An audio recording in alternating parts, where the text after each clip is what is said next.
traditional medicine. When I talk about traditional medicine, I'm talking about hospitals, pharmaceutical companies, anybody in medicine, anybody who makes their money in medicine, who gets reimbursed from insurance companies. They don't make money off of two types of people, healthy people and dead people. They make money off of chronically sick people. It's like a built-in incentive structure, but it would be nice if you had a healthcare system where doctors were incentivized to keep you healthy. They don't have a platform for telling people about all these health hacks that keep people healthy. And I thought it would be fascinating to tell everybody about that and really spotlight the people that are making this happen, staying vital, staying healthy, staying sexy, staying young is what living life is all about. And if you have doctors that have proven treatments that keep people young and healthy so they don't get sick, you want people to know about these treatments and that they exist. This show comes out every Tuesday, always looking for the latest, greatest health hacks. We've already covered an enormous amount of information. This is a really exciting show. And so what we ask you to do, if you're listening to this on just the audio, subscribe to it at iTunes. Just hit that subscribe button. Hello, this is Mark L. White with Health Hacks, and I'm here with my great friend, Dr. Deb Matthews. Dr. Matthews, I met you a couple of years ago, right? That's right, at a conference. And you're in North Carolina. I want to say Charlotte, North Carolina. Right. Yep, Charlotte. And I met you with your husband. And I saw you again a few months ago. And first of all, welcome to the show. Thank you. It's great to be here. Great to have you. So tell us a little bit about yourself. I know you have an amazing practice up in North Carolina, and I know that you're very passionate. But tell us a little bit about your practice. Yeah. So instead of just prescribing drugs to treat diseases, which a lot of times the drugs just kind of put a Band-Aid over the symptoms anyway. Instead, what I do is I help people resolve the root cause of why they're not feeling good so that they can get off their prescription drugs and love the way they feel. And it's a much nicer way to practice. Amazing. You know, it's like we keep our computers running smoothly so they don't break down. We keep our cars running smoothly so we don't break down. But like with our bodies, it seems crazy, right? Right. And I like that car analogy. What I tell people a lot is to think about their health insurance kind of the same way they think about their car insurance. Because, if your tires are bald or your brake pads are worn, your car insurance doesn't cover those things. But of course, you want to look after that. You don't want to wait till the brakes fail and the car crashes. Then your car insurance will kick in. But of course, something horrible has happened. And kind of the same thing with health insurance, that you need it because we have a really expensive healthcare system in our country, but you don't want to have to use it. Mm-hmm. So you think a lot of people don't realize that there are other doctors out there and other treatments that exist, or do you think people are just lazy? No, I think that people partly don't really know, right? You go to your doctor like you're supposed to, but a lot of times what your doctor's doing is just looking for diseases that you already have. And then when they find something, they give you a drug, but that's not really making you well. It's not really restoring health. And there's so much more we can do. So how'd you get into that? Were you always a holistic doctor or a preventative health doctor?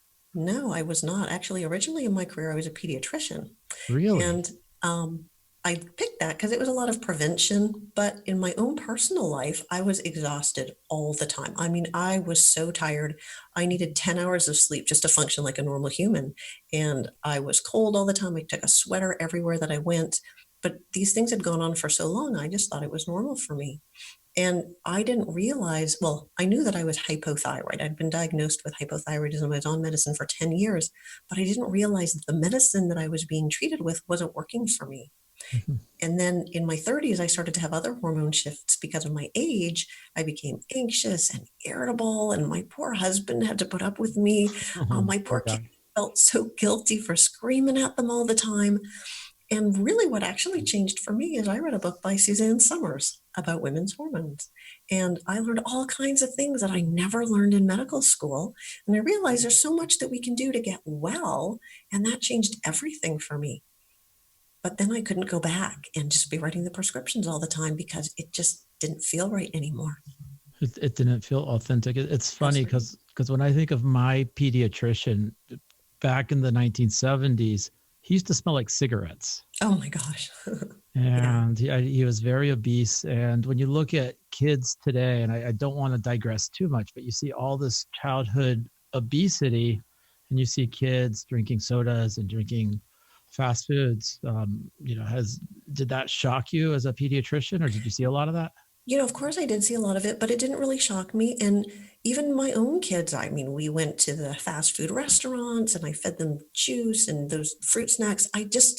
We're not really taught enough about nutrition in medical school.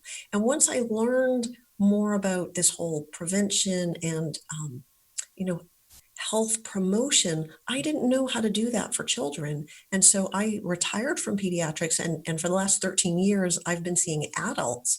And now I do know some integrative pediatricians who do this for children. But at the time, I didn't know how to make that work for kids.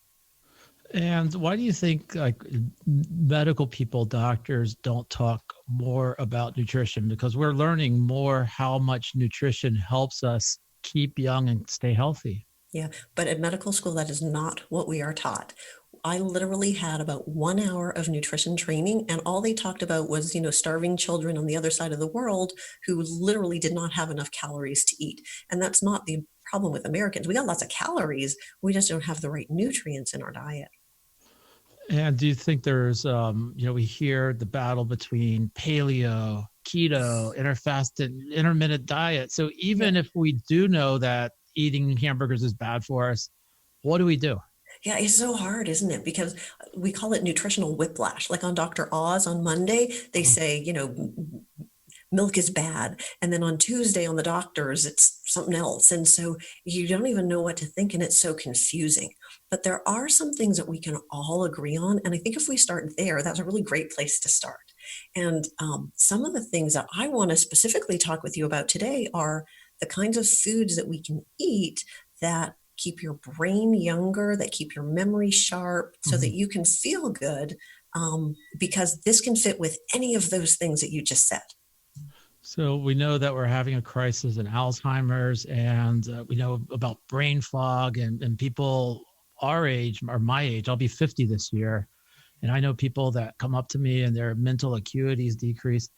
I mean, what is it that we can eat that keeps us sharp, or what foods do we stay away from? Yeah. So let's start with the foods we can stay away from, because that's real simple. And that's sugar. Sugar promotes inflammation, and inflammation is so hard on your brain. It damages your brain cells. It promotes Alzheimer's. And of course, sugar is in so many foods. It's so hard to stay away from it because it's so addicting.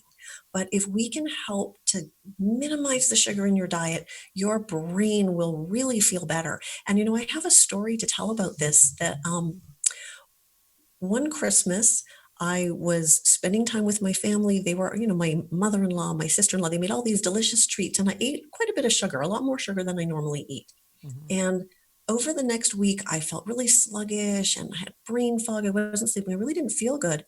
And one of my patients came in and said, over the holidays, I wasn't eating well. I couldn't sleep. I didn't feel good. Now I got the sugar out of my diet. I feel so much better. And the lights went off in my brain. I went, aha. And I got the sugar out of my diet, and immediately my brain woke up and felt better. So I see this all the time for people, that when we're eating a lot of sugar, we feel more sluggish. We don't sleep so good. Our brain's not so sharp. It affects our mood. And getting most of the sugar out of your diet is a really, really important way to get your brain to be sharper. Well, what happens if you have a sweet tooth? Are there such things are there good sugars like bananas, fruits, honey, or do we stay away from anything sweet? Yeah, so fruit is okay, because even though fruit has sugar in it, it's got fiber in it. And so that offsets the effect of the sugar. Um, Honey has health benefits, so it's not the worst thing in the world. And, if you think about it, let's say you're going to put some honey in your tea. You're going to put, a teaspoon maybe, right? Whereas if you have a Coke, there are many, many, many teaspoons of sugar in that Coke. Lots and lots. Yeah, like Exactly. 20 grams of sugar, right? Yeah, exactly. Yeah. But so minimizing the sugar in your diet, nobody's perfect, but minimizing the amount of sugar in your diet can be really, really important for your brain. And there are some other foods where we actually have some studies that give us some really interesting data. So one study looked at older people, and they did memory scores. So they gave them a test, and they figured out how good was their memory. Older And people? then, yeah, these were people who were in their 70s. And Okay. they went back and they looked at what these people had been eating. And what they found is that people who were eating the most leafy green vegetables did so much better on these memory scores that it was as though their brain was 11 years younger than the people who weren't eating the leafy green vegetables. And we all know we're supposed to eat the leafy green vegetables, right? But the thing is, these people were eating about one serving a day, which isn't so much really. So if it's greens like spinach or lettuce or something, it was 1 cup. And if it was cooked, like cooked spinach, it was only a half a cup. It's really not so much. It's not such a, it's not like they were eating gobs and gobs of it. It's really kind of doable. So it's a really great um, motivating factor to make sure that you're eating your greens, 1 serving a day. So a couple weeks ago, I bought a Vitamix. You've seen Yeah, that's great. Vitamixes. Yeah. And I go in there and I don't like eating salads and vegetables. I feel like a freaking rabbit. Like I hate vegetables, but I know I need to eat them. So I took a Right. bunch of spinach and celery and all this other stuff and put it in the Vitamix, mixed it up with some yogurt. And it was actually quite good. But I also read that when you break it down like this, it rushes and you get that spike. Is that No, is that a shortcut to eating veggies or? when you juice your vegetables, like, when you put them in your Vitamixer, that's a really good way to do it because the Vitamixer or, a high-speed blender bashes up the cell walls of the plant foods and releases the nutrients. It makes it easier for your body to digest and absorb. So what we suggest is eat your fruit. So not, you can put some fruit in your smoothie, to make it tasty, but it's really juicing the vegetables that we're looking for. So yeah, put those handful of greens in, put just as much as you can, not really notice too much. How Get as about much as you can. how about we know that we're supposed to stay away from processed carbs, and we know or we hear bad things about white bread. But what do you think about whole foods such as oats, other types of grains, corn? So definitely we want you to eat whole foods, not processed. So foods that are from a plant, not foods that are made in a plant, foods in the form that I they're like found in that. nature. I like that. Foods found in a plant, not made in a plant. That's good. Right, right. Um, So grains in particular have some nutrients in them that can cause inflammation. And for some people, it's not the greatest thing. So there are some people who say you should never eat any grains. And then there's people who are vegan or, vegetarian who really do eat grains because that's where they get a lot of their nutrients from. So what I would say is we kind of we're all individual. There's probably not one right answer because there's really smart people on this side of the fence and really smart people on the other side of the fence. So there's probably not one right answer for everybody. But the processed grains, all that white stuff, right? The white bread, white rice, white flour, that's the stuff we really want to stay away from. And whole grains like quinoa and brown rice and whole oats, those kinds of things are probably okay for a lot of people. Are there certain meats? I know there's this big backlash against red meat. Now we see the Beyond Burgers and the Impossible Burgers popping up. What are your thoughts on that? So once again, right, there's really smart people that say you should never eat any animal products at all. And there's other really smart people who follow more of a paleo or keto type diet who believe that we need animal products. So a fact is that there are certain nutrients that we don't get really enough of when we are only eating plant foods. So my personal opinion after, looking at all this different research and listening to people speak is that it is really important to eat a lot of plant foods in your diet. So you really do need to be eating your fruits and your vegetables and your healthy fats, nuts and seeds. And I think that a lot of why people do so much better if they're on more of a vegetarian diet has more to do with the fact that they're eating a lot of plants and that they're not eating a lot of the processed horrible meats, the bologna and the hot dogs and all that kind of stuff. So what I tell people is it's hard to be a vegetarian or a vegan. So unless you're like really motivated by, how we morally treat animals, it's probably not the worst thing in the world to eat some animal products, but try to get the best quality animal products. Go for the grass-fed, grass-finished beef, the organic eggs. Try to get the best quality stuff. And we don't need to eat a ton. We actually probably eat way too much animal products in our diet in America. So talking about quantity, I know we were talking about eat good quality foods, but is there a correlation between the quantity of food we eat and the aging of the brain?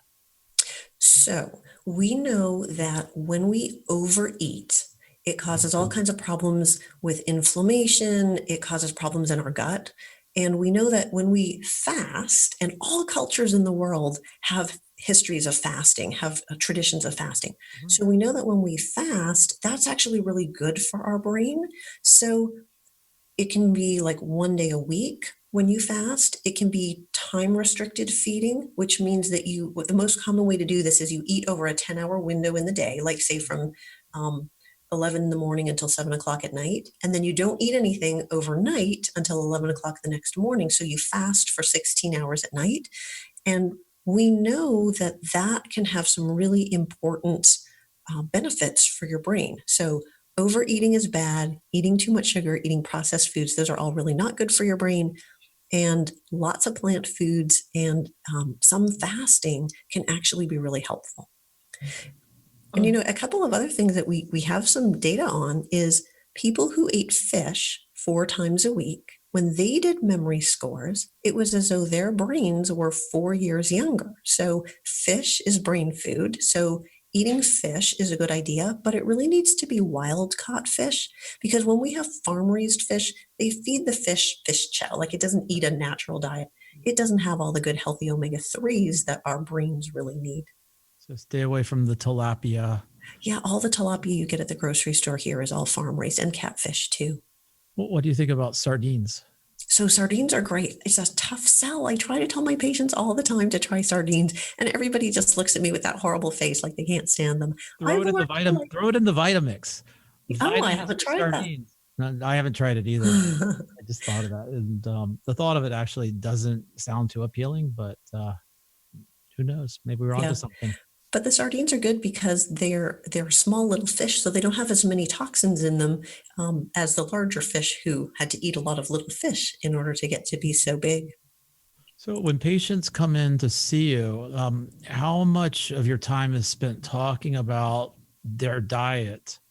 And how do you, uh, when you do talk to them about your diet, how do you actually get people to change? Because everybody knows we need to stay away from sugar, but practically people don't change. Yeah, so we spend a lot of time talking about nutrition. And so, what we do when we see people is we bring them in, we do some comprehensive lab testing. So, we're looking at hormone levels, we're looking at the levels of their vitamins and minerals and markers for inflammation. And so, we're looking at a lot of different things. And then we can sit there and sort of point out to them, look, here's a bunch of the issues, so that they really understand what's going on in their body, even if they don't feel so bad necessarily. And then we talk about how we can use food as medicine to get them to feel better. So we really try to work on motivating them that what they eat can really make a big difference in how they feel. So when you do blood testing and you're doing hormones, how much does food affect our hormones? So food affects our hormones a lot. And we have lots of different hormones, right? We have thyroid hormones, we have sex hormones like estrogen or testosterone, and we have cortisol, which is our stress hormone, and insulin, which is the one that regulates our blood sugar. And so just an example is when young women have a lot of PMS symptoms, if you go to your regular doctor, right, you'll get birth control pills or pain medications or something like that, like ibuprofen. But if we can help women to change their diet, a lot of times we can make the PMS symptoms go away. Or when people have a lot of stress in their life, we tend to, crave sugar, and we tend to eat the junky foods, the things that kind of make us feel better. But those foods tend to cause spikes in cortisol. And when cortisol or stress hormone goes up, it causes problem with insulin, which is our blood sugar hormone. Right. And now we're eating these sugary foods that causes the insulin problem and causes the cortisol problem. So it just ping pongs back and forth, and it just makes everything worse. So what you eat either helps balance your hormones or helps throw your hormones out of balance. And food is a really powerful tool for us to help with restoring hormone issues. Do you get into supplements at all with your patients? Yes, we definitely do. Well, And is there a magic supplement? Are there some that everyone should be taking, or is it something that's very individualized? There are ones that we use really commonly, but I do think that they should be individualized. So, um, vitamin D is one of the ones that we use a lot. But what we do is first we measure your vitamin D level. If your vitamin D level is great, then you don't need the supplement. If it's low, well, then you do. And we want to give you whatever dose it takes in order to get your level up where it needs to be. Another really common one that we use is fish oil or omega 3s. And that's, of course, really important for brain health. But again, we measure omega 3 levels so that we can tell how much do you need, and then we give you a dose and recheck to make sure we got you where you want to be. So those are probably the top two, but we often talk to people about a good quality multivitamin, and we often use probiotics, which are really good for gut health as well. It's funny you mentioned probiotics because a few weeks ago, or actually a couple months ago, I had bronchitis, and a doctor put me on antibiotics. And of course, the antibiotics didn't do anything Oh. except probably screw up my gut health. So I've been taking a lot of probiotics, but you go to the store and you see probiotics everywhere. But how do you know what are the best probiotics to be on?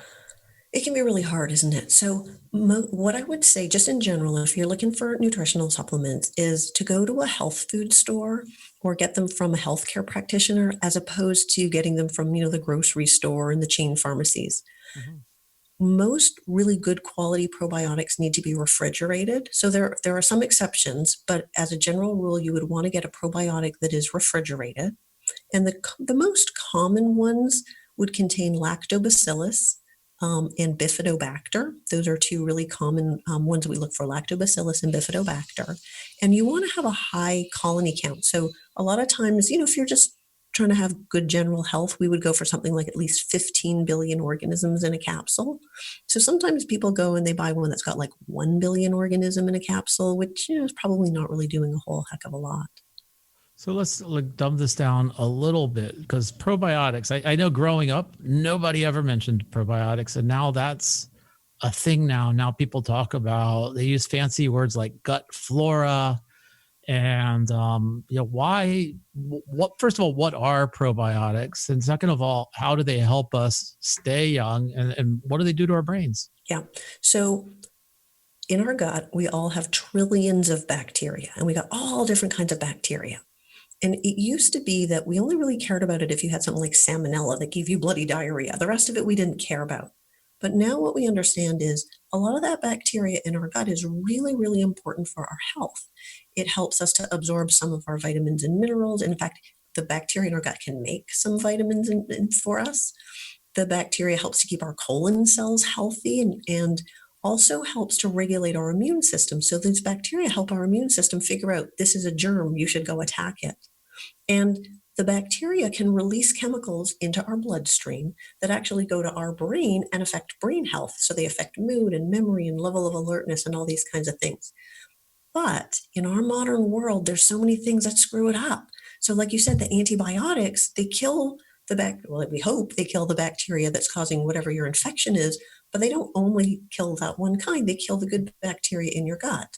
Stress kills off good bacteria, hypothyroidism, if you have thyroid problems, sugar, alcohol, and lots of medicines. So birth control pills and pain medicines like Motrin and ibuprofen and the different kind of things that we take for fever and pain. So antacids are not good for your gut microbes. So many of us don't have the good healthy bacteria that we need in our gut.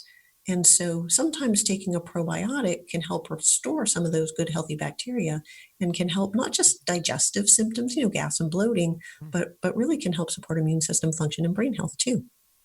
What do you see as the next crisis? I mean, we're talking about stress, we talk about obesity, but what, as a practitioner, what would you caution people about? We're starting to hear buzzwords around how to sleep more, but what's the crisis coming up? So some of the things that we've kind of already talked about is how sitting is bad for you, right? We spend too much time sitting. We need to stand up. And we know that being on screens is not good for our brains, and that's affecting us in a bad way. But I guess one of the things that I worry about is all of the electromagnetic stuff that comes out of our cell phone, our Wi-Fi. We don't really understand how that affects our health, but we have some suspicions that it's not so good. And I don't see that stopping. I don't know what I would do without my cell phone. I couldn't even survive anymore. But we have a lot of concerns about what that does to our cells. And one more thing that I guess I am also worried about is the genetically modified foods that we don't really understand what those do to our body either. And I don't see that stopping anytime soon either. Yeah, it's funny. I have been studying the Impossible Burger, Beyond Burger, and they're talking about how this is going to replace meat and get away from all the issues with meat. But sometimes you think about, are we creating another problem? I mean, we're going to super processed foods made in labs by scientists, and wasn't the stuff that people ate 200 years ago fine for us? Yeah. And we're just, it's an experiment, right? We won't know for a while, especially because things like cancer, heart disease, arthritis, dementia, it takes many, many, many years for those things to develop. So if these kinds of new burgers and things have some negative results, it might take us a really long time before we would even learn what the problems could be. So when you're working with your patients, you get them eating right, you look at their supplements, you get them supplementing, you're optimizing their hormones, you're helping them with their brain health, they're making lifestyle changes. How often do they have to come in and see you? Yeah, usually about every 3 months or so. It depends. People who are really making some lifestyle changes, sometimes we see them every week. But once people are doing well, then we usually see them maybe every 6 months. And, it just depends what's going on, how many changes we're making. That's great. You just recently wrote a book, didn't you?